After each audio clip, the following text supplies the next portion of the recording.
Good morning and welcome to Farm Factor. I'm your host, Jamie Bloom. Up first today, Kyle Bauer visits with Senator Pat Roberts about representing rural America on the Senate Ag Committee. Then enjoy this week's Kansas Soybean update. Next, Duane Towes and Justin Talley are talking about pests in cattle. And then it's this week's Kansas Farm Bureau update. We'll end with Plain Talk with Kyle and Duane. Stay with us.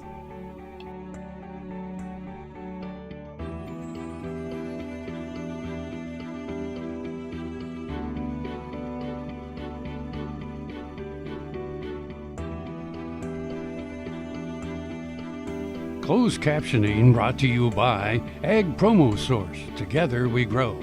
Learn more at agpromosource.com. This segment brought to you by Kansas Grain Sorghum. Growers working together. Find out more at kansasgrainsorghum.org. Thanks for joining us this morning on Farm Factor. Up first, Kyle Bauer and Senator Pat Roberts discuss the rural committees in Kansas. Hi, this is Kyle Bauer visiting with Senator Roberts, of course, a longtime senator of Kansas and chairman of the Senate Ag Committee. Senator Roberts, as we just came out of the meeting we were in, one of your remarks really struck me, is that representing the people out here in the plains is different than representing people across much of the rest of the United States. Well, Kyle, I think you touched on it very well. We just went through a terrible prairie fire, 850,000 acres gone, a lot of cows simply burned up, a lot of people shooting their livestock. It's just terrible. Some lost their homes. It's just a real tragedy. If you go out to that part of the country, normally you see green grass and cattle and rolling hills. It's a beautiful sight. It was a moonscape. I got out there the day after. Pretty emotional with people. I was hugging a nice lady who lost her home, her scrapbook, and her Bible. She just hardly had anything left. I got a little teared up, and she says, "Now listen, don't you get emotional on me, Senator. You got a lot of work to do. The Lord will provide." 31 states came to our assistance. 31. That's amazing. And it was word of mouth. We didn't have much national media coverage, but boy, our people went to work, picked themselves up by their own bootstraps. They basically reflected our state's motto, to the stars through difficulty. Nobody complained to me. I thought there would be a whole line of people say, I want this and that, and some particular disaster program that we have. They just automatically knew we were going to go to bat for them and went back to work and try to make it better. We just had 4 that testified here from Ashland. Still a very emotional moment for them. And it was for me as well, but it was a real battery charger with regards to the kinds of people that we have out here, more especially in farm country, out on the high plains. Different breed of cat, if I can use that. And on the Ag Committee, you can see that reflection too with the people that serve on the Ag Committee, with the people that they serve. They love the country, and they're just the best people that we have. We're visiting with Senator Pat Roberts in Manhattan, Kansas, the chairman of the Senate Ag Committee, and the president calls him the farm guy. Thanks, Kyle. Be sure and come back after these messages for this week's Kansas Soybean update.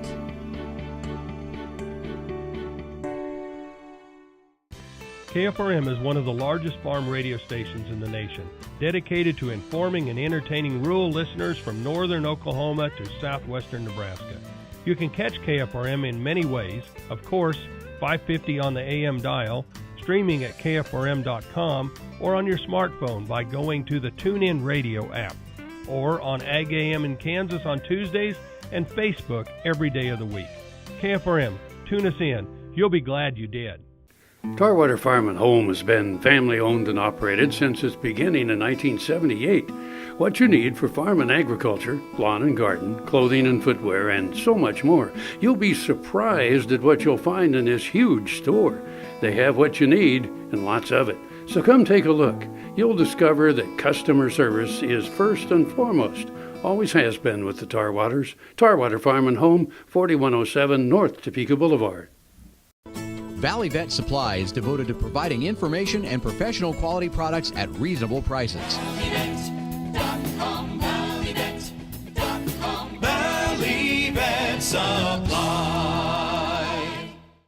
Soil is the life of a farm, and for 25 years, SureCrop Liquid Crop Nutrition has helped growers produce abundant quality crops while preserving and improving the soils they steward. SureCrop offers complete soil and plant analysis with cropping recommendations, delivery direct to your on-farm storage, and quality crop nutrition custom blended for your field. Choose SureCrop for the assurance of excellence for your soil. Call today or visit their website for more information. Ag Promo Source is a unique group of marketing specialists with one mission: help your ag business grow. Each affiliate has their own area of expertise, and they work together to bring you advice, products, and services. To get started, visit agpromosource.com. Ag Promo Source. Together we grow. This segment is brought to you by the Kansas Soybean Commission. The Soybean Checkoff. Progress powered by Kansas farmers. Welcome back to Farm Factor and the Kansas Soybean Update. This is the Kansas Soybean Update. It's brought to you by the Kansas Soybean Commission. The Soybean Checkoff, progress powered by Kansas farmers. Dan Neenan is the director of the National Education Center for Agricultural Safety. And Dan, coming up during the month of September is National Farm Safety and Health Week. And there's a lot to talk about. There's a lot to think about, too, as far as not only your health, but the safety on the farm. Agriculture is continuing to be one of the most dangerous industries in the United States. Last year we have data for was 2015, in which there were 570 fatalities and another 70,000 disabling injuries. So we've got some work to do when it comes to health and safety on the farm. National Farm Safety and Health Week is September 17th through the 23rd, and it looks at so many aspects of it: tractor safety, farmer health, child youth health and safety, confined spaces in agriculture, and rural roadway safety. In other words, it's pretty much everyday occurrence and pretty much being safe throughout the entire time. Absolutely. I mean, if you take a look at numbers, tractor safety is by far the number one source of injuries and fatalities on the farm in America. But there's a lot of different ways that folks can get themselves in trouble. Of those 570 fatalities in 2015, about 100 of them were kids under the age of 18. So that's kind of what the Wednesday focus is taking a look at: child and youth safety when they're on the farm. And, of course, rural roadway safety is something not only for the farmer, but we need to take a look at the motoring public as well.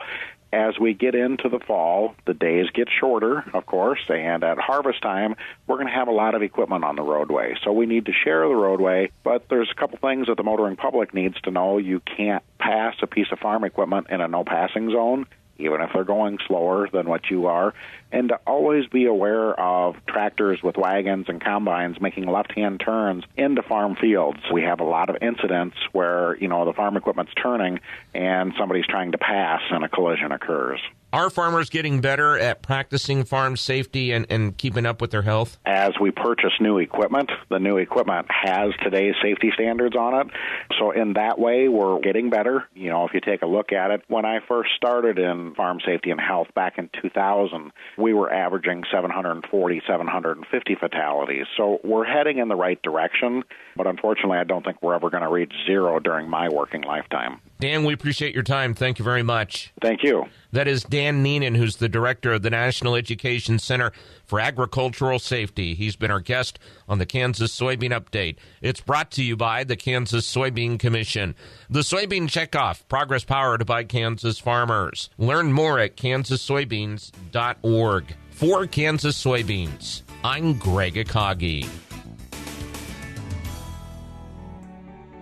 Hope you enjoyed this week's Kansas Soybean Update. Stay with us after the break for more Farm Factor as Duane Towes visits with Justin Talley from Oklahoma State University.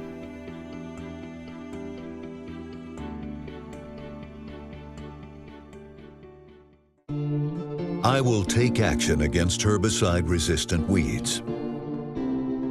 I will know my weeds, and I will stop them before they go to seed. I will do whatever it takes to give my crops the upper hand, and I will use multiple herbicide sites of action because every action counts.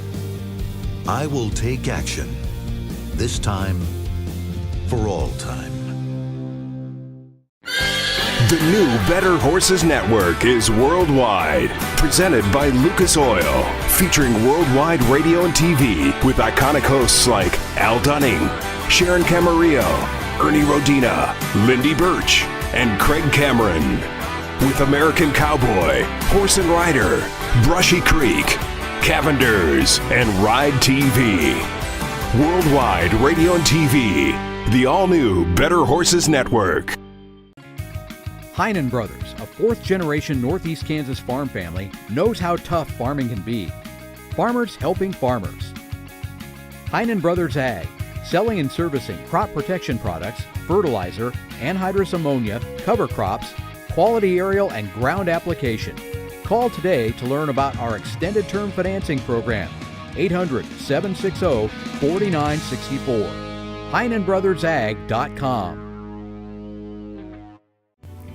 This segment brought to you by Sure Crop, liquid crop nutrition delivered right to your farm.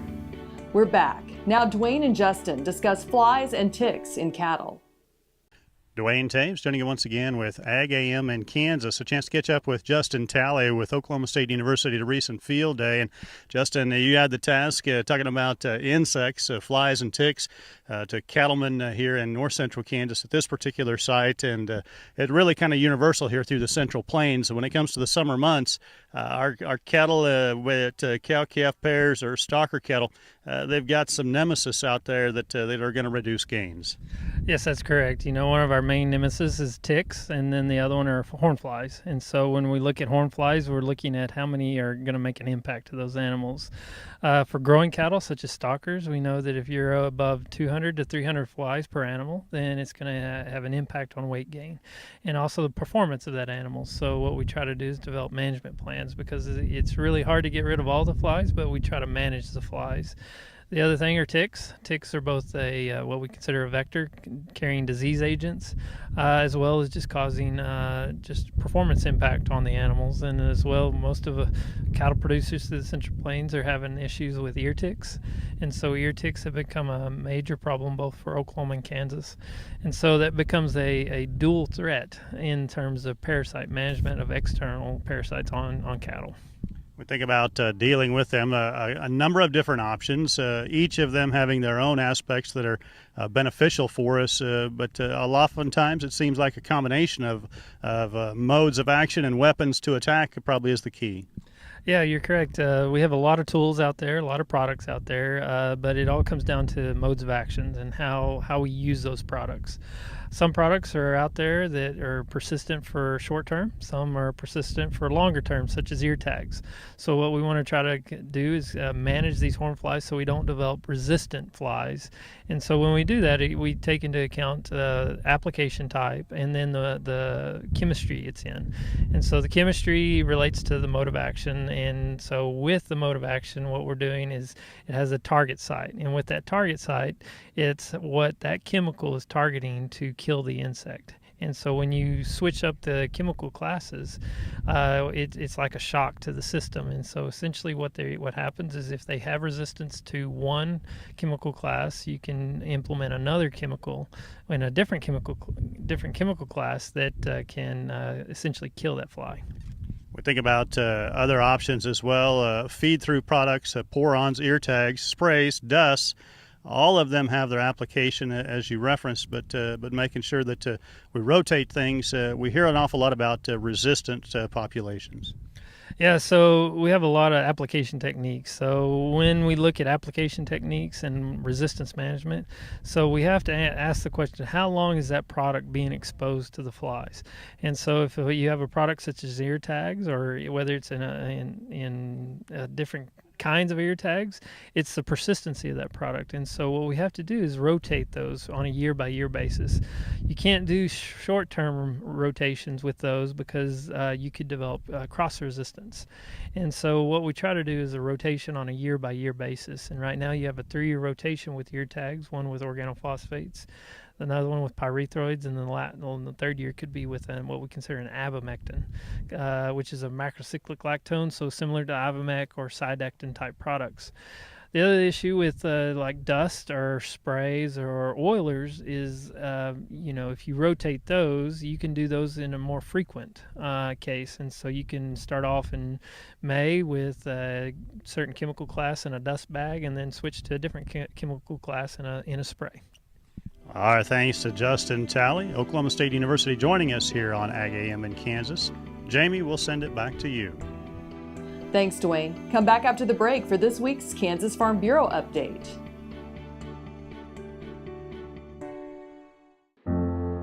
This is Eric Stonestreet, and as many of you know, I love my home state of Kansas. In March, Kansas ranchers lost homes, equipment, and thousands of cattle from the largest wildfires in the state's history.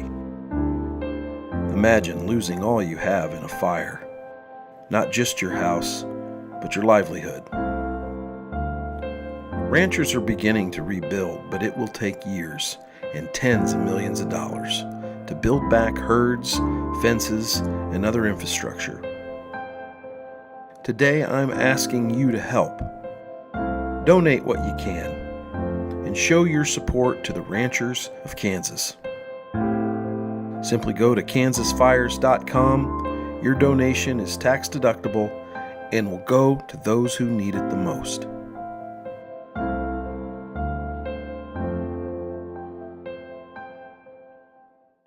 Grain sorghum is one of the most important cereal crops worldwide, and Kansas leads the nation in its production. Over the years, sorghum has been either exported, used in animal feed domestically, or for other industrial uses. Recently, its use in the ethanol market has seen tremendous growth, with 30% of domestic sorghum typically going to ethanol production. Kansas Grain Sorghum is committed to sorghum research, market development, and education. Learn more at ksgrainsorghum.org. Next time you see a beautiful field of corn, reach out and thank the farmers who work tirelessly to raise corn for livestock feed, renewable fuels, and exports to feed a growing world population. The farmers on the Kansas Corn Commission work for Kansas Corn with grower-funded checkoff dollars that support foreign and domestic market development, research, promotion, and education to expand opportunities for Kansas farmers. To learn more, visit kscorn.com. This segment brought to you by Kansas Farm Bureau, the voice of agriculture. To join today or more information, go to kfb.org or find us on Facebook and Twitter. Welcome back to Farm Factor and the Kansas Farm Bureau update. Congress is back in session with a promise to work on tax reform this month. American Farm Bureau Federation tax specialist Pat Wolf says farmers need overall tax relief from Congress in any tax reform package. Farmers and ranchers need lower taxes overall, and in order for them to pay less taxes, they need special tools that help them deal with the ups and downs of the farm economy. There's a lot of talk about lowering business tax rates. But if rates are lowered and farmers lose things like cash accounting, like-kind exchanges, it could end up being a tax increase. Wolf says there is a lot of talk about lowering corporate tax rates, but says business structures vary for farms, most of which are not incorporated. Other possible changes include priority items for agriculture. On the table are income tax rates, lower capital gains tax rates, and possible elimination of the estate tax. All of those things are goals of Farm Bureau and would help farmers and ranchers. Yet to be decided is whether or not the tax reform bill will be revenue neutral, meaning for every dollar cut, another tax will take its place. One consideration to raise money is to eliminate the deduction for business interest. That would be very harmful to farmers. Farmers everywhere need to call their members and tell them that they want lower tax rates, but not at the expense of losing the interest deduction, losing cash accounting, or losing like-kind exchanges. Michael Clements, Washington. Stay with us. We'll be back after the break with Plain Talk. Kansas Farm Bureau, the voice of agriculture, represents grassroots agriculture. The state's largest and most powerful farm organization stands up for its members through leadership development, agriculture education, legal defense, environmental advocacy, farm safety, and risk management. Members also enjoy money-saving benefits. To join our organization today or to learn more, go to www.kfb.org or find us on Facebook and Twitter. The Kansas Wheat Innovation Center in Manhattan is rediscovering ways to get improved varieties and new genetics in the hands of farmers faster. Grower-led and checkoff-funded research initiatives are bringing about positive change. This grassroots leadership provides a strong voice in Topeka and Washington, D.C. Now is the time to partner with Kansas Wheat in moving wheat forward. Kansas Wheat Commission and Kansas Association of Wheat Growers. Farmers investing in their future and yours. Log on to rediscoverwheat.org. No matter where, no matter why, the Veterinary Health Center at Kansas State University is committed to providing quality patient care to animals and exceptional customer service to their owners. From routine checkups to emergency and specialty care, our world-renowned specialists and experienced professionals are here to discover, to teach, and to heal. Let us know. How can I help? How can we help?